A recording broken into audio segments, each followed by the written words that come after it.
자, 이번 시간에는 423쪽 상인법입니다. 상인법도 최근에 꼭 출제가 되고 있고 더욱이 최근에 많이 개정돼서 추가된 내용이 많기 때문에 상인법도 꼭 나올 것으로 봅니다. 상인법은 시행은 2002년도에 만들어졌어요. 2002년 11월부터 시행됐는데 뭐 한 13, 4년 됐네요 지금. 제정 목적 들어가죠. 이 법은 상가건물 임대차에 관해 민법이란 특례를 규정해 국민 경제생활 안정을 보장함을 목적으로 하는군요. 그리고 당연히 적용받는 임대차는 사업자 등록이 되는 상가건물 임대차에 더해 적용됩니다.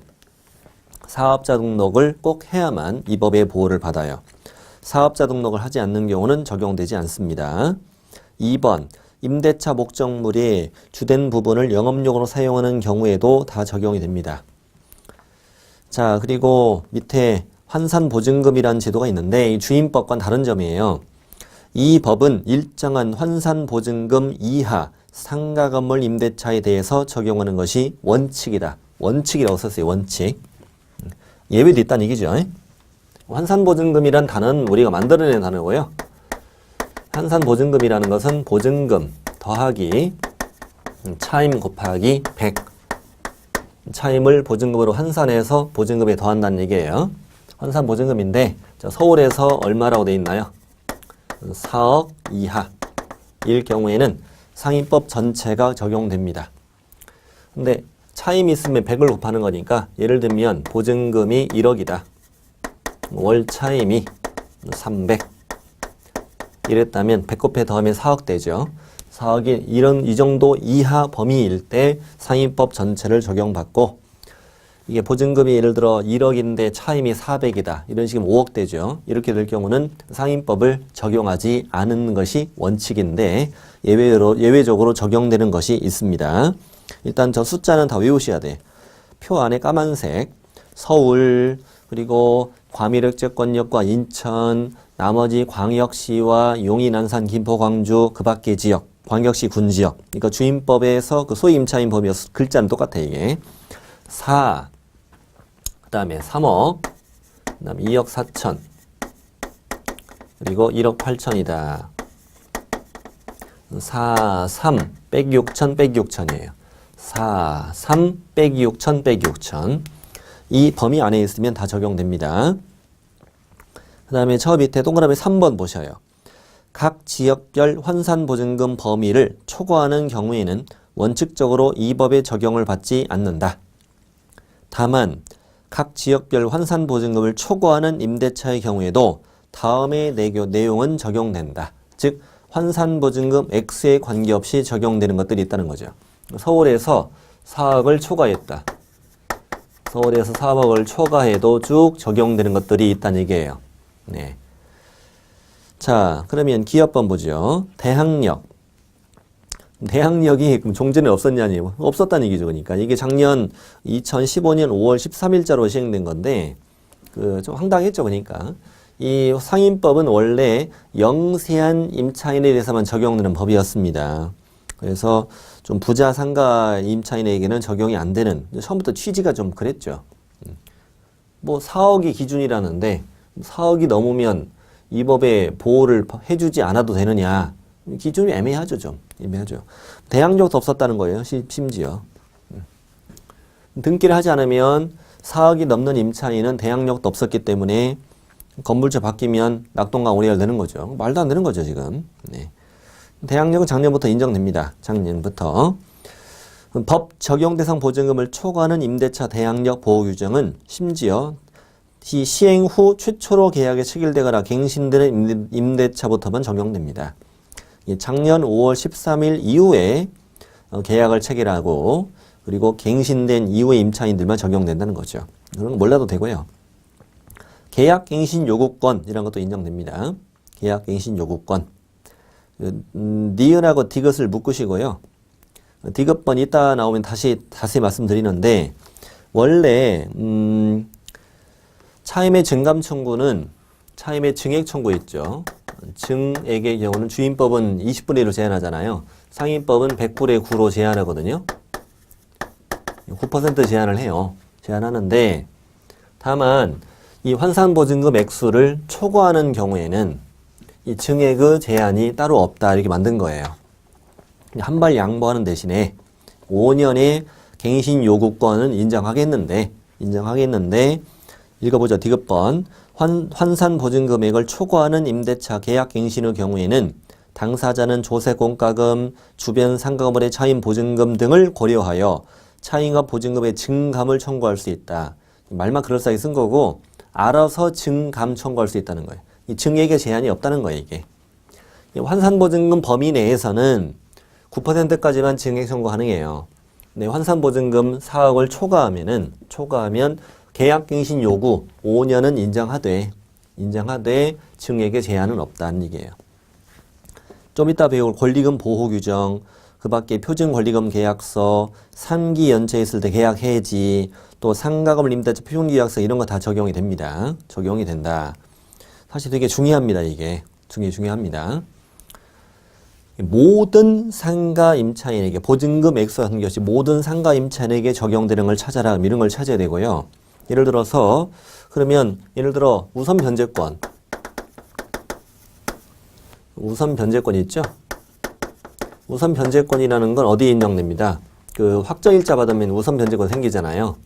이 우선 변제권 같은 경우는 4억을 넘으면 이게 인정이 안 된다는 얘기예요. 이게 인정이 안 된다. 예를 들면 그렇다는 거예요. 네. 좀 이해가 안 된다고요? 이제 원래는 그랬다고요. 원래는 4억 이하일 땐 상위법 전체가 적용되고 4억을 초과하면 아무것도 적용이 안 되다가 상위법 전체가 적용이 안 되다가 4억을 초과하는 임대차에 대해서 그 기업부터 시옷 이 정도만 이제 보호를 해주겠다로 새로 만들어진 거라고요. 원래는 아무것도 보장을 못 받았다가 이제 보호가 되는 것들이 생긴 거죠. 자, 그리고 밑에 일시사용이 명백하면 적용되지 않고 미등기 점세 중용하는 거, 강행 규정 이런 건 주임법과 다 똑같습니다. 밑에 이제 대항력 하죠. 임대차는 등기가 없는 경우에도 건물을 인도받고 부가가치세법, 소득세법, 또 법인세법에 따른 사업자 등록을 신청하게 되면 다음 날부터 제3자에 대한 효력이 생긴다. 당연히 다음 날이겠죠. 인도받고 사업자 등록을 신청하면 다음 날 대항력을 취득한다는 얘기죠. 자, 2번 주임법과 똑같습니다. 상가 건물의 양수인은 임대인 지위를 승계한 것으로 본다. 자, 대항력 관련 판례가 있습니다. 이거 보도록 하죠. 자, 건물의 일부에 관한 임차인데요. 상가 건물의 일부를 임차하는 경우는 사업자 등록 신청할 때 그 도면 첨부를 하게 돼 있습니다. 이게 원래 그 상인법 시행령이 돼 있고요. 그리고 이해관계인은 목적 건물의 일부분인 경우에는 그 부분의 도면 열람 제공을 요청할 수도 하고 있거든요. 그 다음부터 체크하시면 돼요. 그러니 건물의 일부분을 임차한 경우 그 사업자 등록이 제3자에 대한 관계에서 유효한 임대차 공시 방법이 되려면 사업자 등록 신청 시 도면을 첨부해야 한다. 도면 첨부를 못하면 대항력이 없다는 얘기고요. 자, 2번은 뭐냐면 1순위로 가등기가 있었어요. 가등기가 된 이후에 대항력을 취득한 임차인이에요. 임차인인데 가등기에 의해서 본등기가 된 거죠. 본등기는 임차인 이후에 이루어졌지만 그 순위 보존 효력에 따라서 가등기 순위로 올라가고 그 중간은 실효되는 효력을 갖죠. 그러니 임차인은 이 본등기한 자에게 대항할 수 없다. 이런 내용의 판례입니다. 다음 3번 들어갑니다. 3번. 사업자가 사업자 등록을 하고요. 사업자 등록하고 폐업했어요. 폐업하고 6개월 안에 다시 사업자 등록할 때는 종전에 똑같은 사업자 등록 번호를 준다고 합니다. 가능하대요, 그게. 그래서 사업자가 폐업 신고를 했다가 다시 같은 상호와 사업자 등록 번호로 사업자 등록을 했어도 기존에 이미 취득했던 대항력과 우선 변제권이 그대로 유지된다고 볼 수는 없다는 얘기예요. 없어졌다 새로 생긴다는 얘기죠. 당연한 거죠. 다음 4번. 상가 건물을 임차하고 사업자 등록 마친 갑. 현재까지만 읽으면 이 갑은 대항력을 취득한 거잖아요. 그런데 이 갑이 상가 건물의 전대차 등으로 당의 사업을 개시하지 않거나 사실상 폐업했대요. 그러니까 영업 개시도 하지 않고 사업자 등록을 했는데 바로 전대차를 했던 거죠. 그럼 이자는 당해 사업을 개시하지 않거나 사실상 폐업했다는 거예요. 그러니 그 갑의 사업자 등록은 이 법이 상가 임대차 공시방법으로 요구하는 적법한 사업자 등록이라고 볼 수가 없다. 여기까지 한 문장. 사업자 등록 마친 갑이 전대차를 했다면 그 갑의 사업자 등록으로는 대항력을 유지할 수 없다는 얘기예요. 그럼 계속 임차인이 이 법상 대항력과 우선 변제권을 유지하려면 당연히 건물을 직접 점유하면서 사업을 운영하는 전차인이 그 명의로 사업자 등록해야 되는 거죠. 자, 우선 변제권 가겠습니다. 방금 공부했던 대항력은 아까 왼쪽 페이지 맨 위에 보시면 아실 수 있죠. 대항력은 모든 상가 임차인에게 적용합니다. 환산보증금을 초과해도 인정합니다. 근데 지금부터 배우는 우선 변제권은 환산보증금을 초과하는 임차인에게는 적용이 안 됩니다. 적용 안 돼요. 자, 대항 요건 갖추고 어디에서 확정일자 받아야 돼요? 꼭 세무서장으로부터 확정일자를 받았어요. 세무서에서만 받을 수 있어요. 세무서장으로부터 확정일자 받은 임차인은 경매나 공매가 됐을 때 후순위 임차인 그 밖의 채권자보다 우선 변제 받을 수 있습니다. 후순위 권리자 그 밖의 채권자보다. 자, 2번 그 주임법과 똑같은 문장인데 임차권은 경매되면 소멸되는 것이 원칙이었죠. 다만 보증금이 모두 변제되지 않은 대항력 있는 임차권은 소멸하지 않는다라고 그랬죠. 자, 그리고 강제기매 신청도 주임법과 똑같아요. 기간이 끝나서 보증금을 안 돌려줘 보증금 반환 청구 소송, 판결문, 집행력 받아서 집행 권한을 확보해 경매를 신청했을 때 반대 의무 이행이나 이행의 제공을 집행의 지역권으로 하지 않는다. 건물을 명도하지 않고도 경매할 수 있다는 얘기죠. 다음 페이지 2번. 임차인은 주택을 양수인에게 인도하지 않고서는 보증금을 우선 변제, 배당을 받을 수는 없었죠. 보증금을 받을 수 없다. 눈에 익혀두셔야 돼요. 자, 그럼 3번. 금융기관이 우선 변제권을 승계하는 제도도 주임법과 똑같아요. 똑같습니다. 다음에 쭉 열거되어 있는 금융기관만이 우선 변제권을 취득한 임차인의 보증금 반환 채권을 계약으로 양수했을 때 양수한 금액 범위에서 우선 변제권을 승계합니다. 양수한 금액 범위에서만. 동그라미 2번. 우선 변제권 승계한 금융기관 등은 밑에 임차인이 대항력을 상실했거나 등기했는데 등기가 말소된 경우는 역시 금융기관 등도 우선 변제권을 행사할 수 없다. 3번. 금융기관 등은 우선 변제권 행사를 위해서 임차인을 대리하거나 대위에 임대차를 해지할 수도 없었죠. 자, 5번. 5번 제도는 여러분이 첫 시험이십니다. 이런 제도가 작년까지는 없었고 새롭게 만들어진 법조문들이에요. 법조문들이니까 5번 전체는 잘 익혀두셔야 돼요. 자, 주임법에서는 확정일자 부여기관이 연사무소, 동주민센터, 시군구 출장소, 법원, 그리고 법원 지원 등기소 이랬었잖아요. 근데 여기는 오로지 어디에서만? 세무서장만 부여한다. 확정일자 부여기관.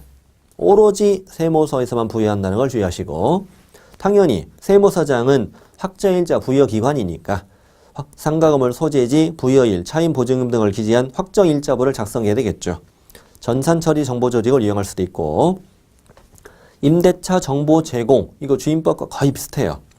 자, 이해관계에 있는 임차인들, 세무서장에게 확정일자 부여일, 차임 보증금 등의 정보 제공 요청할 수 있고, 세무서장은 정당한 사유 없이 거부할 수 없고, 밑에 이해관계인들이 대표적으로 임대인, 임차인, 소유자, 그리고 우선 변제권 승계한 금융기관 등 이런 분들이었죠.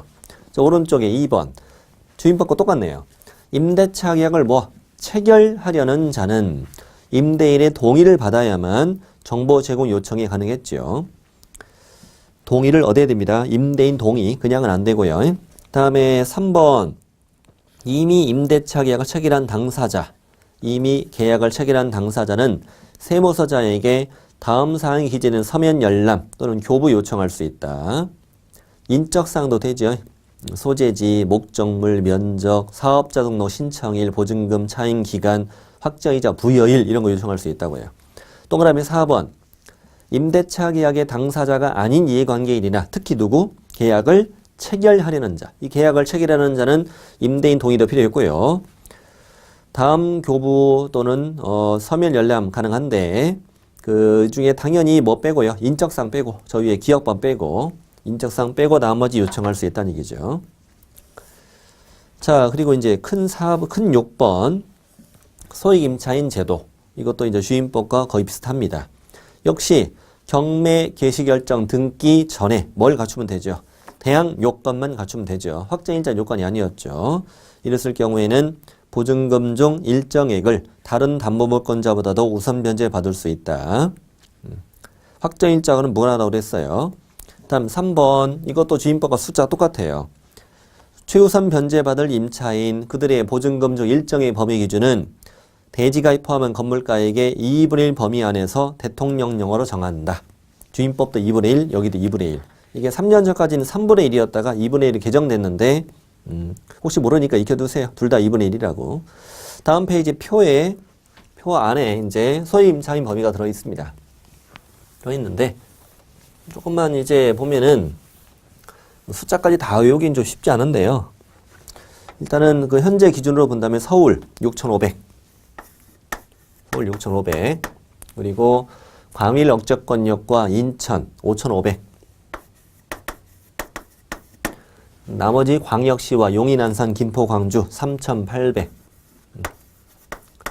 나머지 그 밖의 지역과 광역시 군 지역의 경우는 3,000. 65553830. 65553830이에요. 아까 주임법, 전 시간에 주임법은 9580 6045였죠? 6045. 이게 이제 주임법이죠. 주택. 상가 소액임차인은 6555 3830. 6555 3830인데 주임법과 좀 차이를 알려드리겠습니다. 예를 들어 둘 다 서울로 하죠. 서울로 하는데 주택입니다. 주택일 경우는 9,500 이하일 때 소액임차인이잖아요. 3,200까지 받을 수 있었는데 주택은 오로지 보증금만 가지고 해. 보증금만 가지고 소액임차인지를 따져요. 예를 들어서 보증금이 9,000이에요. 월 차임이 100만 원이야. 예를 들어서. 그랬어도 이자는 소액임차인이에요. 소액임차인입니다. 주택은 보증금만 가지고 따져요. 차로 전 시간에 우리 주임법 공부할 때 차임에다가 100을 곱해서 더하란 말 없었어요. 근데 서울은 상가일 때는 얼마였어 아까? 6,500 이하였잖아요.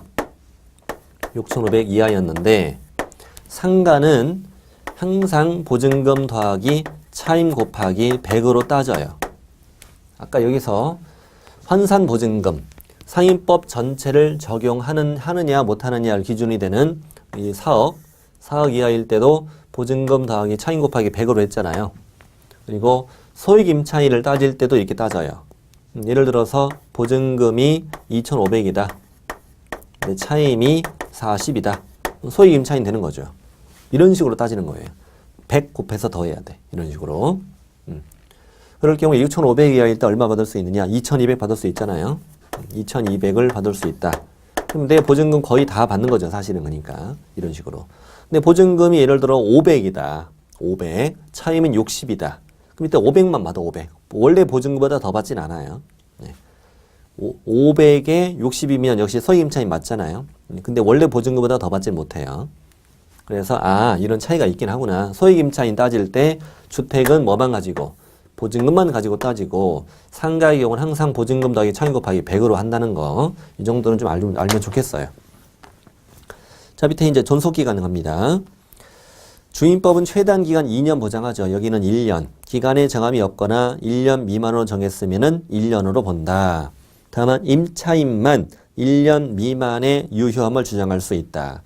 역시 임대차가 종료되었어도 임차인의 보증금을 다 받을 때까지 임대차 관계는 존속하는 것으로 본다. 1년. 그 다음에 이제 지금부터 배우는 계약갱신 요구 제도는 주임법에는 없는 제도죠. 상인법에만 있습니다. 계약갱신 요구권. 계약갱신 요구권은 이거는 주임법에는 없습니다. 주임법에는 묵시적 갱신, 그 법정 갱신만 있죠. 임대인이 끝나기 6개월 전부터 1개월 전까지 아무 말 없거나 임차인이 한 달 전까지 아무 말 없을 때 동일한 조건으로 다시 계약된 것으로 본다, 2년으로 본다 이렇게 돼 있었잖아요. 근데 상임법은 계약갱신 요구권도 있고 법정갱신, 묵시적 갱신도 있어요. 두 가지가 다 있어요. 계약갱신 요구에서 5년을 보장받을 수 있는 제도는 주임법에는 없다고요. 상임법에만 있습니다. 자, 가보죠. 1번. 임대인은 저 임차인이 기간이 만료되기 6개월 전부터 1개월 전까지 사이에 계약갱신을 요구할 경우 정당한 사유 없이 거절하지 못한다. 다만 다음의 사유가 있는 경우 임대인은 계약갱신 요구를 거절할 수 있다. 그리고 참고로 말씀드릴 거, 계약갱신 요구권은 모든 상가 임차인에게 다 적용되죠. 모든 상가 임차인에게 적용이 되는 거 알고 계시죠? 모든 상가 임차인 다 적용합니다. 환산보증금 액수에 관계없이 다 적용되죠. 자, 그러면 다음에 사유가 있는 경우는 그 갱신 요구를 거절할 수 있다고 그랬잖아요. 거절. 갱신 요구 거절 사유에 지금부터 배우는 것이 임차인이 3기 차임액에 달하도록 차임을 연체한 사실이 있다. 주임법은 2기 차임 연체했을 때 그 법정 갱신, 묵시적 갱신을 인정하지 않는다고 그랬고 3기 연체했을 때 그 갱신 요구를 거절할 수 있다는 거예요. 거절. 갱신 요구 거절은 임대차 해지와 유사한 거죠. 두 번째, 거짓 부정한 방법으로 임차이다. 그거 당연한 거예요. 당연한 거고. 세 번째는 서로 합의가 꼭 들어가야 돼요. 임대인 임차인에게 상당한 보상을 제공했다. 상가 임차인은 들어오면서 뭐 여러 가지 시설비나 여러 가지 권리금들이 들었잖아요. 들었으니까 그냥 나가라고 못하고 나가는데 내가 얼마 줄 때 나갈래? 뭐 이런 식이죠. 얼마 줄 때 내가 나갈래? 이런 식이에요. 서로 합의가 이루어져야 돼요. 합의가 돼서 상당한 보상을 제공했을 때 그 갱신 요구 거절할 수 있다. 네 번째는 임대인 동의 없이 전부나 일부를 전대했다. 그거 당연한 거예요. 일부도 들어가, 일부도. 전부 또는 일부를 동의 없이 전대했다. 미음번은 전부 또는 일부를 고의나 중대한 과실로 파손했어요. 자, 고의로 파손은 당연한 거죠. 다이나마이트를 터뜨렸는데 나가야지 당연히. 중대한 과실을 조심해야 돼. 중대한 과실. 아니 못 박는데 한마로 박았다고요. 이 양반 벽이 다 부서졌다고 나가야죠 지금. 근데 예를 들어서 뭐 경미한 과실로 파손했다. 이거는 갱신 거절 사유 아닙니다. 이런 것도 좀 신경 써주세요. 그냥 못 박는데 벽이 무너진 거예요. 이거는 뭐 내가 잘못한 건 아니죠. 벽이 약한 거지. 고의 또는 중대한 과실로 파손한 거예요. 자, 비읍번. 전부 또는 일부가 멸실됐대. 멸실됐대. 임대차 목적을 달성하지 못해요. 천장이 무너져서 하늘이 보인단 말이에요. 장마철이란 말이에요. 식당, 미용실 어떻게 하냐고. 자, 전부 또는 일부가 멸실. 자, 시업번이 재작년에 A, B, C가 신설됐는데 일단 읽어보고 말씀드리죠. 임대인이 아래 A, B, C 셋 중 하나에 해당하는 사유로 목적 건물의 전부 또는 대부분을 철거하거나 재건축하기 위해 점유를 회복할 필요가 있다.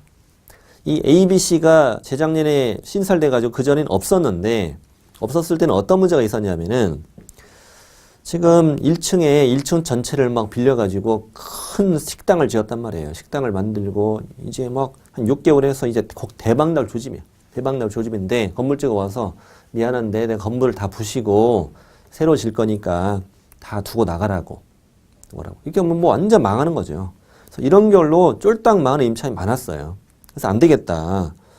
무조건 철거 재건축을 위해서 점유율을 회복할 필요가 있다는 이유로 갱신 요구 거절. 그래서 아무런 보상도 못 받고 그러면 안 되겠구나. 그래서 A, B, C를 만들자. A. 임대차 계약 체결 당시에 공사 시기, 소요 기간 등을 포함한 철거 또는 재건축 계획을 임차인에게 구체적으로 고지하고 그 계획에 따르거나 노후, 훼손, 일부 멸실 등으로 안전사고 우려가 있거나 좀 약간 애매하죠 이것도. A만 처음에 만들었으면 좋았을 텐데 노후, 훼손, 일부 멸시도 안전사고 우려가 있어? 어느 정도인지 모르겠네. 걸어다니는데 벽돌이 빠지나? 그 다음에 다른 법령에 따라서 철거나 재건축이 이루어진다. 뭐 건축법 등에 따라서 철거나 재건축이 이루어진다는 거죠. 이 셋 중 하나 사유가 있어야 된다는 거예요. 세 가지 사유가 하나가 있어야 돼. 그 중에 하나를 그 시옷번에 넣어야 되는 거죠. 예를 들어보죠. A를 너무 길게, 너무 A를 대입하기 너무 기니까 B 갖다 넣어볼게요, 제가. 자, 건물이 노후 훼손 일부 멸실 등으로 안전사고 우려가 있어. 임대인이 건물의 전부 또는 대부분을 철거하거나 재건축하기 위해 점유를 회복할 필요가 있는 경우 갱신 요구를 거절할 수 있다. 이렇게 내야 되는 거죠. 너무 길어지네, 문장이 좀. 자, 이응번은 그 밖의 의무를 현재 위반한 거니까 지나가셔도 됩니다. 자, 방금 배운 것이 갱신 요구 거절 사유였어. 주된 핵심 내용은 일단 3기 연체, 거짓 부정하게 임차. 세 번째는 서로 합의해서 상당한 보상 제공, 동의 없이 전부나 일부를 전대했다. 또 고의 또는 중대한 과실로 파손했다. 전부 또는 일부가 멸실됐다. 근데 저기 전부 또는 대부분 철거 재건축입니다. 다 일부다가 전부 또는 대부분 철거 재건축. 자, 동그라미 2번. 이 갱신 요구권은 최초 임대차 기간을 포함해서 전체 5년을 초과하지 않는 범위 내에서만 행사할 수 있다. 최초 3년 계약을 했으면 2년 남았다는 얘기예요.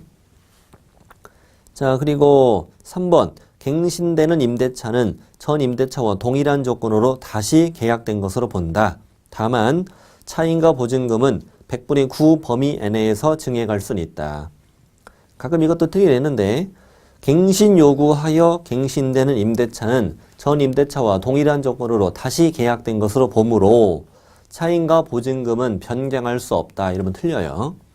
동일한 조건으로 다시 계약된 것으로 보기는 하되 증액 청구는 가능하다고요. 증액 청구. 1년에 한 번씩 이렇게 증액 청구는 가능하다는 얘기예요. 근데 4번 보니까 법 적용 대상 보증금을 초과하는 임대차의 계약 갱신의 경우는 당사자는 조세 공과금, 주변 상가업원의 차임 보증금, 그 밖에 부담이나 정제세는 변동 등을 고려해서 차임과 보증금의 증감을 청구할 수 있다. 이 말이지. 그러니까 예를 들어 서울로 하면 4억 이하, 4억 이하는 갱신을 요구해서 갱신될 때 얼마로 제한? 100분의 9로 증액을 제한한다는 거죠. 근데 4억을 초과했다. 초과했을 땐 원칙은 100분의 9로 제한하지만 예외적으로 이것저것 사정이 있을 때 이 말이 들어가야 되죠. 예외적으로 제한이 없다. 알아서 증액을 청구할 수도 있다는 거죠. 뭐 선물 주려면 좀 제대로 주던가. 계약갱신 요구 안 주다가 4억 초과도 계약갱신 요구를 줬잖아. 계약갱신 요구는 줬는데 그 대신 하나는 양보할 때니까 하나는 또 양보하라네 또. 네. 알아서 증액 청구할 수 있대. 자, 5번. 임대인 동의 얻어 전차인은 임차인의 계약갱신 요구권 행사 기간 이내에서 임차인을 대위해 임대인에게 갱신 요건 행사할 수도 있다 이겁니다. 직접은 안 됩니다. 임차인을 대위해야 됩니다. 대위. 자, 법정 갱신, 묵시적 갱신 가죠. 이게 상인법은 계약 갱신 요구도 있고 법정 갱신도 있다고요. 임대인이 끝나기 6개월 전부터 1개월 전까지 사이에 아무 말 없었다. 동일한 조건으로 다시 임차한 것으로 본다. 존속 기간은 1년으로 본다. 역시 임차인만 언제든 해지 통고 가능하다. 임대인 통고받고 석 달 지나면 효력이 생긴다. 주임법과 거의 같습니다. 밑에 이제 계약갱신 요구권 관련 판례 꽤 중요한 게 있는데 첫 번째 사건은 뭐였냐면 첫 번째 사건은 처음에 2년 계약했다 해볼게요. 2년. 처음에 2년 계약을 했대요. 그리고 어떤 일이 있었냐면 여기는 이제 임대인, 여기는 임차인인데 기간이 끝나기 6개월 전부터 1개월 전까지 사이에 임대인이 갱신 거절했어요. 갱신 거절. 나 당신하고 재계약 안 할 거예요. 그랬어요. 임차인이 아니 무슨 말씀이세요? 저는 5년 보장받을 수 있어요. 저 1년 더 할 거예요. 라고 갱신 요구를 했어요. 그럼 들어줘야 돼요. 임대인이 갱신 거절을 먼저 하는 사람이 이기는 게 아니에요. 먼저 하는 사람이 이기면 난리 나죠. 6개월 뒤에는 순간 바로 전화해야 되니까 웃기는 코미디가 되는 거죠. 갱신 거절했어도 갱신 요구하면 들어줘야 돼요. 얘가 1년 더 한다고 그랬죠. 그래서 1년이 연장됐어요. 자, 이제 3년째 됩니다. 기간이 끝나기 6개월 전부터 1개월 전까지 임대인이 아무 말 하지 않았어요. 임차인도 갱신 요구를 안 했어요. 그럼 어떻게 되죠? 이때는 법정 갱신이 이루어져요. 법정 갱신. 무기력 갱신이 이루어지는 거라고요. 그래서 또 1년 연장됐어요. 4년째가 됩니다. 4년째가 되는데 또 기간이 끝나기 6개월 전부터 1개월 전까지 임대인이 아이고 내가 작년에 깜빡이고 말을 못했네. 자 지금 와서 나 갱신 거절할게. 나 재개 안 할 거예요. 그랬어. 그랬더니 임차인이 아니 무슨 말씀이세요? 나 5년까지 보장받을 수 있잖아요. 나 더 할래요. 1년. 요구했어. 그럼 들어줘야 돼. 또 들어줘야 돼. 또 1년 더 연장됩니다. 자 5년 됐습니다. 자, 기간이 끝나기 6개월 전부터 1개월 전까지 임대인이 아무 말 못했어요. 바빴나 봐요. 임차인은 갱신 요구를 못했죠. 이제 안 한 게 아니라 못하는 거지. 5년 됐으니까. 그럼 이때 뭐가 이루어져? 또 법정 갱신이 이루어져요. 그래서 이제 이 다음에 문제가 있었어요. 이 시점에서 어떤 문제가 있었냐면 임대인이 아 내가 깜빡하고 말을 못했다고 지금이라도 나가라고. 상인법은 5년만 보장한다고 그러대. 지금에서라도 나가라고 그렇게 얘기한 거야. 그랬더니 임차인이 아니 건물주씨 그 계약갱신 요구에 의해서는 5년을 보장하지만 이때 우리가 이루어진 건 계약갱신 요구에서 갱신된 것이 아니라 법정 갱신이 된 거다. 그러니까 이건 1년은 우리 추가로 연장되는 거 1년은 더 보장해줘야 된다. 당신은. 그랬더니 임대인이 뭔 소리요? 구갱신이나 갱신이나 다 갱신이지. 갱신은 5년이라며 나가. 그렇게 된 거예요. 그랬더니 판사님이 이제 결국 대법원까지 올라가서 그렇게 얘기한 거죠. 갱신은 갱신이 아니다.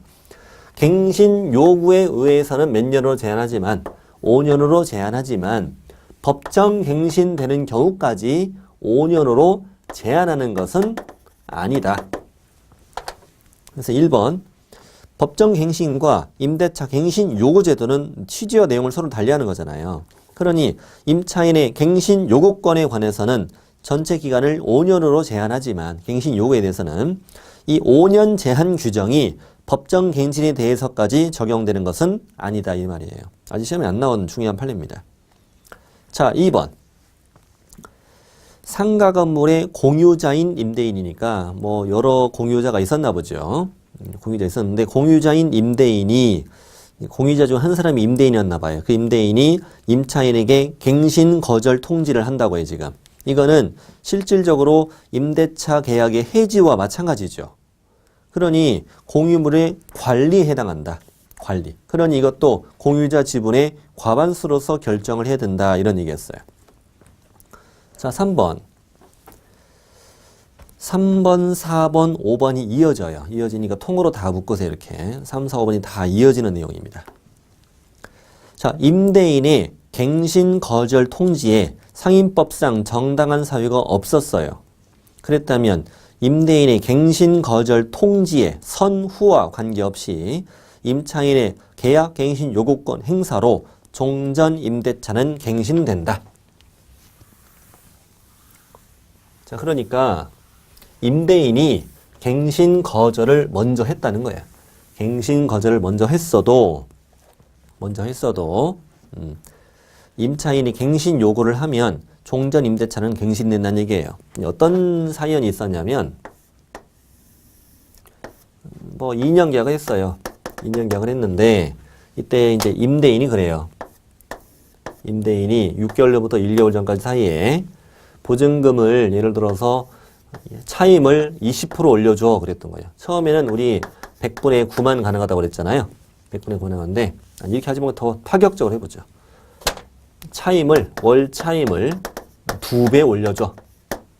그럼 이제 100% 인상이죠. 2배 올려줘. 이렇게 요구한다고요. 그렇지 않으면 나 재계약 안 할 거야. 그랬던 거야.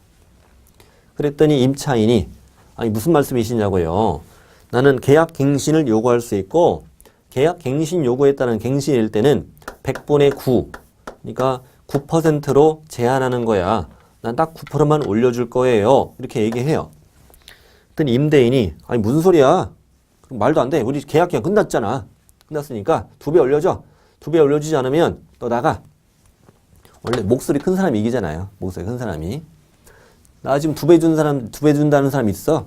너 나가. 새로운 임차인 드릴 거야. 이렇게 하는 거야.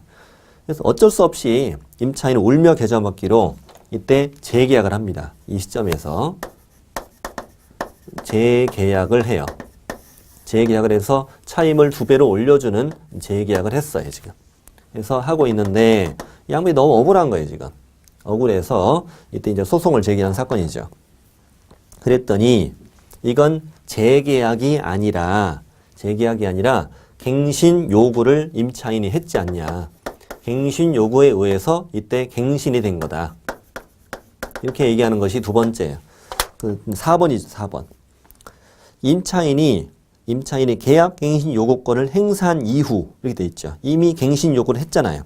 했는데 임차인과 임대인이 종전 임대차 기간이 만료할 무렵 신규 임대차 계약의 형식을 취했어요. 그랬어도 그것이 임차인의 계약 갱신 요구권 행사에 따른 갱신의 실질을 갖는다고 평가된 이상 이를 두고 종전 임대차에 관한 재계약으로 볼 것은 아니다. 그러니까 원래 기존 계약을 파기하고 재계약을 한 다음에 이게 2배로 올릴 수 있는 계약을 할 수도 있는 거잖아요. 그런데 갱신 요구를 먼저 했고 종료될 무렵 둘 간에 새롭게 재계약을 했는데 이것이 갱신 요구에 따른 실질적인 형태를 갖춘 이상 이건 재계약으로 볼 것은 아니다. 재계약은 아니다. 갱신 요구에 의해서 갱신된 거다. 그러니까 100분의 9로 제한하자는 이거지. 2배 올릴 수 있다 없다? 없다. 그러니까 5번 상임법에 따른 차임의 증액 비율을 초과해서 지급된 차임에 대해서는 임차인은 부당 이득으로 반환을 구할 수 있도록 한다. 이런 내용입니다. 쭉 이어지는 판례입니다. 차임 증감 우리 100분의 9로 제한한다고 그랬죠. 한 번 증액 후 1년 이내 못한다. 다음 동그라미 2번은 보증금의 전부나 일부를 월차임 전환할 때 있죠. 월차임 전환할 때는 전환되는 금액에다가 둘 중에 낮은 비율을 초과할 수 없다고 그랬잖아요. 주임법은 1할과 기준금리 곱하기 4였죠. 4. 여기는 상임법 숫자가 더 커요. 상임법 쪽이 다 크다고 보시면 돼. 아까 100분의 9도 그랬고 그래서 1할 2푼 또는 기준금리 곱하기 4.5배 이렇게 되어 있습니다. 자, 작년에 새로 만들어진 권리금 보호제도를 공부하겠습니다. 권리금 보호제도. 일단 권리금의 정의가 되어 있습니다. 권리금이라는 것은 영업용 건물의 영업시설, 비품 등 유형물이나 거래처, 신용, 영업상 노하우 등 점포 위치에 따른 영업상 이점 등의 무형의 자산적 가치였죠. 그런 것들을 우리가 권리금이라고 했고 우리 중개사법 공부할 때도 이 권리금은 중개대상물이 아니다라고 공부했었잖아요. 그러니까 이 권리금 알선은 결국 개공이 아니어도 중개가 가능하다는 얘기예요. 이게 중개대상물이 아니기 때문에. 그래서 요즘에 개공이 아닌 자들이 특히 감정평가하는 분들 이 양반들이 권리금 쪽에 눈독을 들이고 이미 업계에 진출을 하고 있습니다. 어떤 가게를 파는 걸 도와주는 건 이건 중개가 아니라는 거죠. 공인중개사법상 중개가 아니기 때문에 가게를 파는 걸 도와주는 것은 중개대상물이 아니기 때문에 이 가게는 건물이 중개대상물인 거고 가게는 중개대상물이 아니잖아요. 가게 파는 걸 도와주고 권리금 받아주고 이걸 알선하는 것은 개공이 아닌 자도 할 수 있기 때문에 이쪽이 굉장히 큰 시장이 앞으로 될 겁니다. 아주 유명한 직종이 되는 거죠. 권리금 알선 쪽이. 동그라미 2번. 권리금 계약이란 게 뭐냐면 권리금 계약은 자, 여기 이제 임차인이 있습니다. 임차인 있고 여기 임대인 있고 임차인과 임대인. 자, 임차인을 갑의를 합시다. 임대인은 의리를 하고 자, 임차인이 신규 임차인을 만나요. 신규 임차인을 만나서 내 가게를 얼마에 넘기자. 그리고 얼마 받기로 하자. 이 계약을 뭐라고 한다고요? 권리금 계약이라고 해요. 권리금 계약. 그래서 권리금 계약이라는 것은 신규 임차인이 되려는 자가 임차인에게 권리금을 지급하기로 하는 계약을 말한다. 자, 밑에 양글 2번 권리금 회수 기일을 보호하자. 동그라미 1번 임대인은 임대차 기간이 끝나기 3개월 전부터 임대차 종료 시까지 다음에 해당하는 행위로 권리금 계약에 따라 임차인이 추선한 신규 임차인이 되려는 자로부터 권리금을 지급받을 것을 방해해서는 안 된다. 그러니까요, 이 말이에요. 기간이 끝나기 둘 사이에 임대차 계약이 있잖아요. 계약이 끝나기 3개월 전부터 임대차 종료 시까지 임차인이 임차인이 내가 주선한 신규 임차인으로부터 권리금을 지급받는 이 권리금을 지급받기로 하는 것을 이 권리금 계약을 원칙 방해해서는 안 된다는 거예요. 이 숫자를 외워야 되죠. 기간이 끝나기 석 달 전부터 종료 시까지. 실제로 이렇게 이루어져요. 신규 임차인이 부동산에다가 내놔요. 부동산에다 내놓고 내 가게 살 사람 소개시켜줘. 그리고 이제 새로운 신규 임차인을 찾아요. 찾아서 권리금 내가 2억 받기로 했어. 라고 이제 계약을 체결해. 그리고 이 신규 임차인을 임대인을 소개하는 거죠.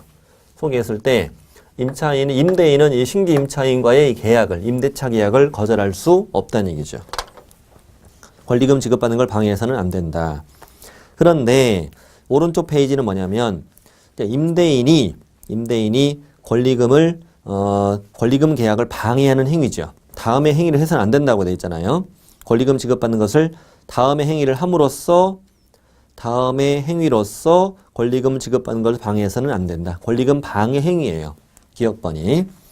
임차인이 주선한 신규 임차인 되려는 자에게 권리금을 요구하거나 그 다음에 수수하는 행위. 그러니까 지금 임차인이 신규 임차인을 소개시켜줬잖아요. 그랬더니 임대인이 뭐래요? 신규 임차인에게 나도 좀 줘. 그 말은 너 나한테도 줘야 돼. 얘한테 주는 거 말고 그 말은 너 나가라는 얘기잖아요. 방해하는 거죠, 방해. 그래서 이 기간이 지나버리면 임대인은 임차인에게 그냥 나가라 할 수 있거든요. 권리금 한 푼도 안 주고 그냥 얘가 내보내려고 하는 거예요. 그런 목적으로 하는 거죠. 그리고 새로운 임차인으로부터 내가 권리금 받으려고. 네. 나한테 줘. 얘한테 주지 말고 얘 그냥 내보내버리게. 이런 얘기잖아요, 이게. 신규 임차인이 주선한 신규 임차인에게 권리금을 요구하거나 수수하면 안 된다는 거예요. 다음 디귿번. 임차인이 주선한 신규 임차인이 되려는 자료 하여금 임차인에게 권리금을 지급하지 못하게 막는 행위 하지 말라고요. 그리고 니을. 임차인이 주선한 신규 임차인이 되려는 자에게 그 다음 줄 현저히 고액의 차임과 보증금을 요구하는 행위. 너부터는 월세 따블이야. 이렇게 하는 거죠, 뭐.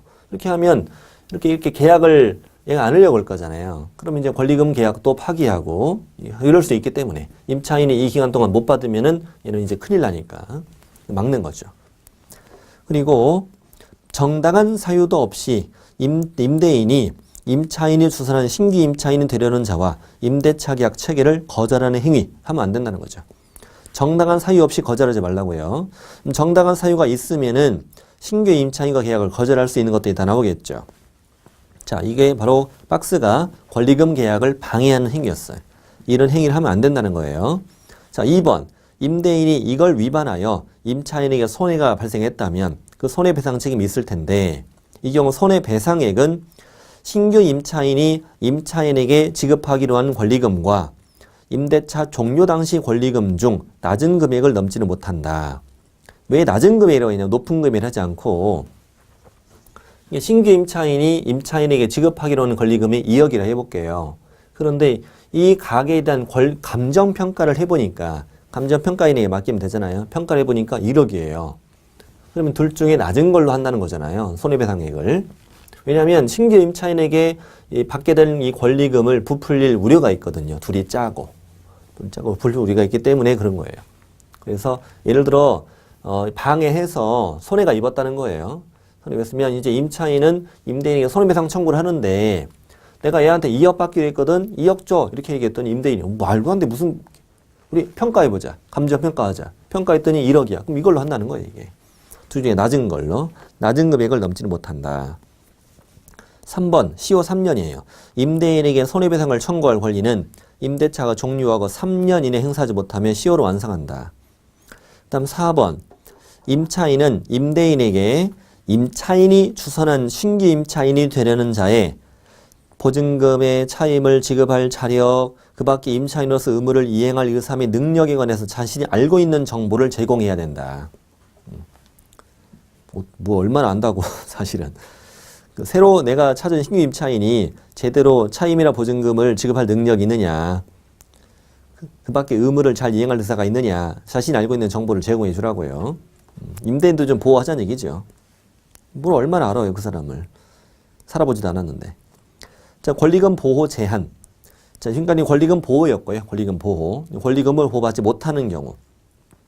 자, 1번 매우 중요합니다. 1번 매우 중요합니다.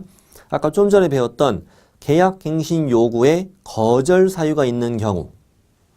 계약갱신 요구 거절 사유. 예를 들면 뭐예요? 3기 연체했다. 또 거짓 부정하게 임차했다. 동의 없이 전부나 일부를 전대했다. 또는 뭐 전부 또는 일부를 고의나 중대한 과시로 파손했고 또 전부 또는 일부가 멸실되고 이런 것들이 있죠.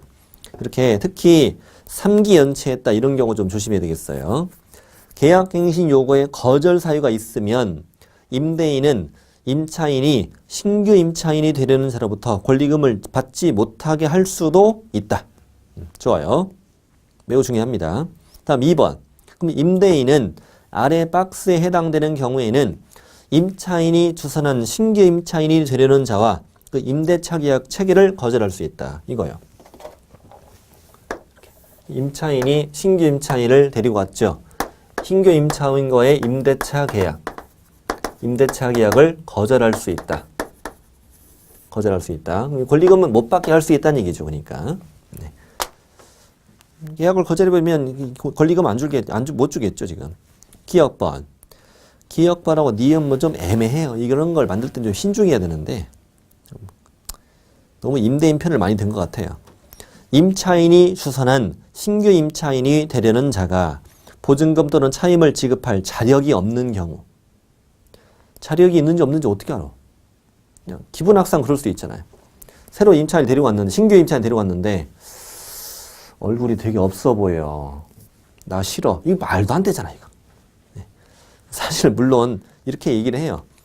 신규 임차인이 지급할 자력이 없다는 사실은 임대인이 입증을 해야 되죠. 입증을 해야 되는 그런 문제가 있긴 합니다만 기분악상으로 막 이렇게 거절할 수 있다는 거죠. 니은도 그래요. 임차인이 주선한 신규 임차인이 되려는 자가 임차인으로서 의무를 위반할 우려가 있거나 그 밖에 임대차를 유지할 어려운 상당한 사유가 있다. 우려? 우려라는 게 말이 되냐고요. 우려. 아직 같이 임대차 계약을 해서 장사해보진 않았는데 그 밖에 의무를 위반할 우려가 있다고. 얼굴이 좀 그렇게 생겼다고. 말도 안 되잖아요. 그래서 디귿번이 중요해요. 임대차 목적물인 상가 건물을 1년 6개월 이상 영리 목적으로 사용하지 아니한 경우 1년 6개월을 꼭 기억하셔야 돼요. 그러니까 임차인이 이 건물을 1년 6개월 이상 영리 목적으로 이용하지 않았다고요. 그러면 이 건물에 대한 가치가 많이 하락했다는 거지. 영업용 건물로서의 가치가 하락했다는 거예요. 이럴 경우는 신규 임차인 데리고 와서 권리금 받기로 했다는 거죠. 이자와 계약을 거절할 수 있다. 1년 6개월 기억해야 돼요. 니을은 뭐냐면 임대인이 선택한 신규 임차인이 임차인과 권리금 계약을 체결하고 그 권리금을 지급했다. 이게 무슨 말이냐면요. 아까 이렇게 하랬잖아요. 원래 신규 임차인은 누가 주선하는 거예요? 신규 임차인은 임차인이 주선을 하는 거잖아요. 내가 임차인을 찾아가서 권리금 얼마 받기로 했어요. 이자와 계약하세요. 이렇게 임대차 계약을 하세요. 이런 건데 원래는 그런 거지만 이번에는 이걸 누가 했다고요? 임대인이 신규 임차인을 주선했다고요. 그럴 수도 있어요. 왜냐하면 현재 뭐 별표라는 점포였는데 나는 임대인은 이 업종을 원하지 않아요. 그래서 이번에 내 가게에 좀 건물 좀 가치 좀 올리려고 다른 점포로 좀 바꾸고 싶거든. 다른 점포를 하겠다는 사람이야. 이제 한번 만나서 얘기 좀 해보지. 그랬던 거예요. 그래서 임대인이 선택한 임차인이야. 이 임차인은 누가 선택한? 임대인이 선택한 임차인이에요. 임차인이라고 둘이 만나서 얘기를 해보니까 권리금 얼마를 주겠는데 임차인이 오케이 했다고요. 그래서 둘이 권리금 계약을 하고 권리금을 받았어요. 받았는데 갑자기 임차인이 저 얘 싫어요. 내가 선택한 새로 임차인, 신규 임차인을 B를 또 찾아요, 얘가. 그래서 얘랑 해주세요. 얘가 권리금 더 많이 준대요. 이렇게는 못 한다는 거예요, 이제. 다시 임대인이 선택한 신규 임차인과 권리금 계약을 하고 권리금을 이미 받았다면, 지급했다면 이때 임차인이 내가 선택한 신규 임차인과 얘를 소개시켰을 때 얘는 이제 거절할 수 있다. 이걸 거절할 수 있다는 얘기예요. 현재 우리가 뭘 배우고 있어요? 임차인이 선택한 신규 임차인과 계약을 거절할 수 있는 사유를 보고 있잖아요. 자, 권리금 보호가 안 되는 경우를 보고 있었어요. 자, 권리금 적용 제외. 다음의 경우는 권리금 보호 규정을 아예 적용하지 않는다. 현재까지 우리 배운 이 제도를 아예 적용하지 않는다는 거예요. 건물이 대규모 점포예요. 마트 같은 거예요. 대규모 점포나 준대규모 점포일 경우에 적용이 안 된다. 그다음에 국유재산이거나 공유재산이다. 이럴 경우는 적용이 안 되는 건데 사실 그 대규모 점포, 준대규모 점포의 경우는 좀 문제가 있어요. 사실 이런 걸 왜 허용 안 하냐 이거지. 대형마트, 대기업에 손을 들어준 게 아니냐 이런 지적을 받고 있죠. 대형마트 안에 들어있는 임차인들이 있잖아요. 임차인들은 현재까지 이 제도를 아예 적용 안 한다는 거죠. 적용 안 하는 건 보호를 못 받는 게 아니라 알아서 하라는 얘기죠. 알아서 하라는 얘기예요. 자, 밑에 4번 들어갑니다. 국토부 장관은 임차인과 신규 임차인이 되려는 자가 권리금 계약을 체결하기 위한 표준 권리금 계약서를 정해서 사용을 권장할 수 있다. 그 국토부 장관 자리 조심하면 돼요. 국토부 장관. 2번 국토부 장관은 권리금에 대한 감정 평가 절차 방법 등에 관한 기준을 고시할 수 있다. 즉 권리금이라는 글자가 들어가면 국장이네. 권리금이라는 글자가 들어가면 국토부 장관의 기억, 권리금의 기억 이렇게 외우면 돼. 국토부 장관 기억, 권리금 기억. 권리금 나오면 국장이에요. 다음 9번 작년 신설된 거예요. 법무부 장관은 보증금 차임의 임대차 기간, 수선비 분남 등의 내용이 기재된 상가건물 임대차 표준계약서를 정해서 사용을 권장할 수 있다. 현재 표준계약서가 없다는 얘기잖아요. 이런 것들이.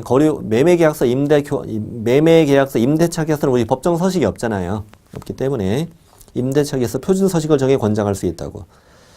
여기는 법무부 장관이에요. 국토부 장관 나오면 안 되잖아요. 그래서 권리금 나오면 국장, 권리금 안 나오면은 법무부 장관. 10번도 작년에 신설된 거예요. 3기 연체하면 임대인은 계약을 해지할 수 있다. 3기. 3기 연체했을 때 갱신 요구를 거절할 수도 있잖아요. 계약을 해지할 수도 있다는 얘기입니다. 자, 이렇게 해서 상인법 다 했고요. 이 정도 다 공부를 하셔야 됩니다. 공부하셔야 되고 뒤에 있는 문제도 꼭 풀어보시면 좋겠고 다음 시간에 이제 경매와 매수 신청 대리가 이제 남았습니다. 그쪽을 공부하도록 하겠습니다.